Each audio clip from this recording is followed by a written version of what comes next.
আপনার অশ্ববিমান বাবু, আপনার গ্যাস বাড়িয়ে গেছে, উঠি বাড়িয়ে গেছে, হালিশ বেড়ে গেছে, আপনি ডাক্তারবাবুর কাছে গিয়েছেন, ওষুধ খেয়েছেন, অর্শ রোগটা ভালো হয়নি, ডাক্তারবাবু বলেছে কিছু অপারেশন করতে হবে, আপনি গেছেন কলকাতায় মেডিকেলে গেছেন, আরজি কলে গেছেন, দিল্লতন গেছেন, আপনি চাকু চালাইছেন, তাও আপনার অর্শটা ভালো হয়নি। আমি ওই দাদাকে বলছি একটু অর্শলতা গাছটা রাখেন না দাদা, যেরকম একটা আগুনে বেগুন দিলে চিমিয়ে যায়, আপনার অর্শ বইটিকে এরকম চাল ভাজার মতো শুকায়, আপনার অর্শ রোগটা ভালো করে দেবে। এদের হাতে দাদা গাছ আপনাকে দিয়ে গেলাম ভাই, এইটাকে বলা হয় তামাল গাছ। যে তামাল গাছের ছাল দিয়ে দেখবেন বড় বড় সালসা তৈরি হয়। তুমি বিয়াদুক্ত বাবু ক্ষমা করবে, ওই যে আপনার গিন্নি আমার মা, মাকে বিয়ে করেছিলেন দুর্গার মতন, মারা খায় দায় তারা বাঘের মতন, মাটা দিনকে দিন হয়ে যায় দেখবেন এরকম মা কালীর মতন। ওই যে বাবু মায়ের মাথা ঘোরে গা ঘোরে, মাটা সবসময় বিছানা ঘুমাইতে ভালো লাগে, মায়ের ক্ষয় রোগ গোপন রোগ কাল বাদক, মায়ের সাদা কাপড়ে দাগ লেগে যায়, সারা সেরাবের দিক থেকে কাজ করবে, আপনার গ্যাস নম্বরের দিক থেকে কাজ করবে। দাদা এটাকে বলা হয় শ্বেত আকন্দ। অনেক ভাই মনে করবেন রং করা না বাবু, যতই ঘষবেন ততই সাদা। এই যে আঙ্কেল আপনাকে দেবো শ্বেত আকন্দ গাছের মুখ। ওই যে আপনার বাড়িতে বৃদ্ধ বাবা আছে, বৃদ্ধ মা আছে, খালা আছে, চাচি আছে, কাস্তে কাস্তে দম লেগে যায়, যাকে বলা হয় দাদা হাঁপানি রোগ। আপনার দমের কষ্ট আছে, আপনার এই যে মাঠ টান, দিনে গেলে বাবু 4 বার 5 বার করে আপনার গ্যাস টানতে হয়, আপনার বাবু গ্যাস টানতে হবে না। ওই দাদাকে বলছি সে তখন তো গাছে রাখেন না।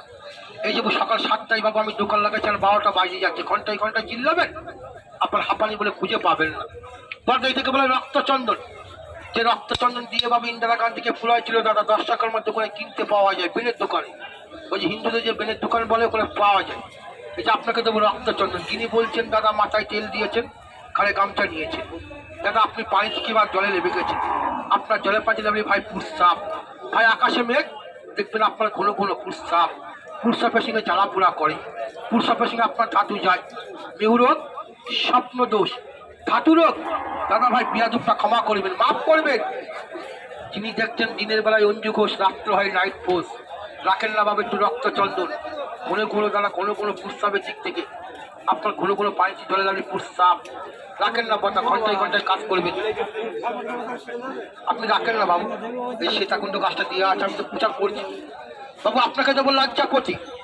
এই যে সাপে খাচ্ছে পরশমণি, পাতা টেনেছিলেন, আপনাকে দেবো একটু পুরুষের জন্য লজ্জাপতি গাছ, এটা পুরুষের কাজ করবে। তিনি বলছেন দাদা আপনি হয়েছেন পুরুষ, এই যে হারিয়েছেন হুঁশ, রাখেন না বড়, আপনার চুল পাকবে, দাঁত পড়বে, গায়ের চামড়া ঢিলে হয়ে যাবে, কিন্তু বাবু পুরুষের মর্যাদা ধরে রেখে দেবে।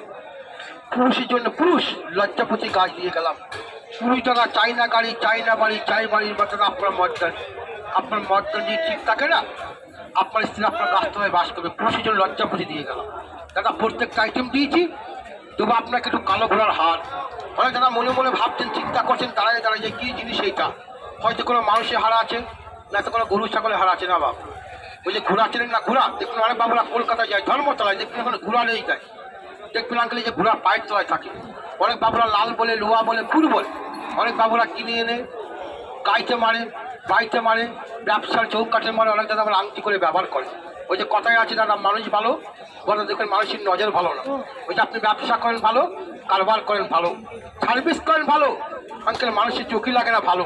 এই যে আপনার ব্যবসা ক্ষতি করে, বিজনেস ক্ষতি করে, আপনার সোনার দেহটাকে নষ্ট করে যায় দাদা, রাখেন না বাবা। আপনার ব্যবসা ক্ষতি করবে, আপনার বিজনেস ক্ষতি করবে, আপনার ভিটে বাড়ি ক্ষতি করবে দাদা, সে কোনো মায়ের পিঠে আছে বলতে কেন। এটা কালো ঘোড়ার হার আপনাকে দিয়েছি ভাই, এই কালো ঘোড়ার হার নিয়ে আপনার 5 ওয়াক্ত নামাজ কালামে হিন্দু ভাইদের পূজা পাণ্ডের ভাবে কোনো ক্ষতি হবে। আমি প্রত্যেকটা আইটেম দিয়েছি, যেটা বাকি আছে বাবু এই যে আপনার চোখের সামনে দেবো জোড়া জোড়া জীবিত মনামণি, যার ব্যবসার সংসার নেই বনামণি। ওই যে আপনি যাকে চান সে আপনাকে চায় না, যাকে ভেবেছিলেন ভাই সে আপনার কথার বাধ্য নয়।